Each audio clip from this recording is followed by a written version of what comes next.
early on we said to the executives, I'm like, you know what the biggest shows in Asia are, or with my parents, like Korean soaps. And they're all in Korean, everything's just translated. And I go, I don't think people are afraid of it anymore. People are not afraid of subtitles. I like your show. And speaking of Michelle Yeoh, love her as Guan Yin. I love that little like almost like fairy godmother Cinderella dynamic with Wei Chen. Can you guys talk about bringing that to life? Was that a relationship in your original graphic novel? How did you translate the gods onto the screen? Guan Ying wasn't in American War Chinese. She did show up in another graphic novel that I did called Boxers and Saints.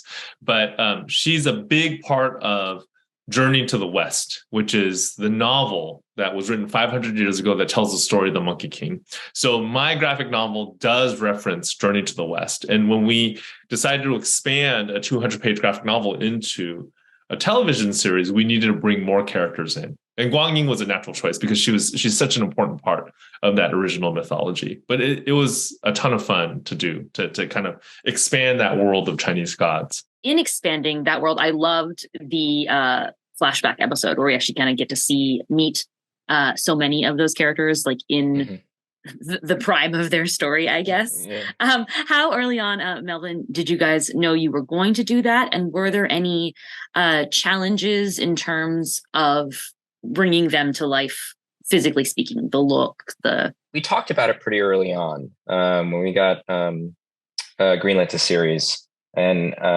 Gene and Kelvin talk about it too, where episode 4 is essentially the very beginning of the graphic novel. And we started talking about what that is. And I remember Kelvin saying that, like, we've got to do an episode where it's like a giant party in Chinese heaven, and we thought it would just be super fun. And we like pushed for, well, it's got to be in Mandarin, and which was a challenge initially to sort of convince everybody. But I think, with the way television is going now and the way international television has sort of pervaded everything, I remember, early on we said to the executives, I'm like, you know what the biggest shows in Asia are, or with my parents, like Korean soaps. And they're all in Korean, everything's just translated. And I go, I don't think people are afraid of it anymore. People are not afraid of subtitles. And we were able, and, they agreed. So we got to make it. And, I think we were very lucky in terms of like the costume designers and just all the production designers. Like, it wasn't that challenging. I mean, it's always challenging in production, but like they had a very clear vision with Calvin and Destin. And it's one of my proudest episodes of television I've ever been involved with is putting that episode 4 up, or it'll be up on May 24th, but it'll be great.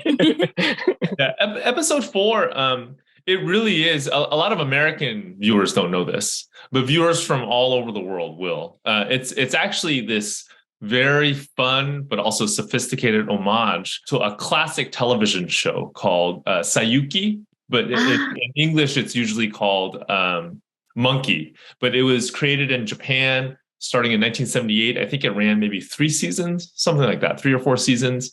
And it was exported all over the world. So like people in Australia and New Zealand and Mexico and the United Kingdom, they've all kind of grown up with this show. I don't know. I'm not totally sure why it never came to America, but I'll be at conventions, and because I have multiple projects now with the Monkey King as a character, I'll have these people come up to me. They're usually 80s kids, and they'll tell me about that show. They'll tell me how much they love that show. So in a lot of ways, episode 4 is kind of a love letter to the fans of that classic Japanese TV show. I just love how you guys integrated everything with this concept of being courageous versus like biding your time. Everything from Freddie Wong to Journey to the West to the parents. So amazing job with thematics. Good job. That was all Kelvin you. Yeah, that was all Kelvin you, the show. Yeah. I cannot wait. I hope we get a season 2 so that we can get more of it. Thank you guys so much. Thank you, Tatiana. Have a great day.